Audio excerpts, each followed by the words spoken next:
முதல்வர் விஜயை குறைத்து மதிப்பிடக்கூடாது என்று மக்கள் நீதி மய்யம் கட்சியின் தலைவர் கமல்ஹாசன் எம்பி தெரிவித்துள்ளார். மதுரை விமான நிலையத்தில் செய்தியாளர்களை சந்தித்த அவர், முதல்வர் விஜய்க்கு 6 மாத காலம் அவகாசம் கொடுக்க வேண்டும் என்று கூறினார்.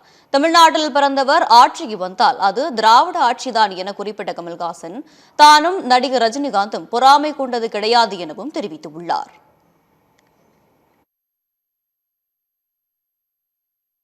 6 நாள்ல சொல்லக்கூடியது அப்படித்தான் இருக்க முடியும், 15 நாள்லயும் அப்படித்தான் இருக்க முடியும். அதான் ஒரு 6 மாசம் டைம் கொடுக்க வேண்டாமா? புதியவர்கள் வந்திருக்காங்க நிறைய பேர். அதனால புதியவர்கள்ங்கிறது புதுசு கிடையாது அரசியலுக்கு. சுதந்திரம் இந்தியா கிடைச்ச போது எல்லாருமே புதிய மினிஸ்டர்ஸ் தான். அதனால புதியவர்களை நம்ம கம்மியாவும் எடை போட வேண்டாம், ரொம்பவும் எதிர்பார்க்க கூடாது. என்ன நடக்குமோங்கிறத பார்த்துக்கிட்டு நீங்க தானே ஓட்டு போட்டீங்க, நீங்க தான் அது நல்லபடியா நடக்குதாங்கிறது நீங்க தான் கவனிக்கணும், நாங்களும் கண்காணிக்கிறோம்.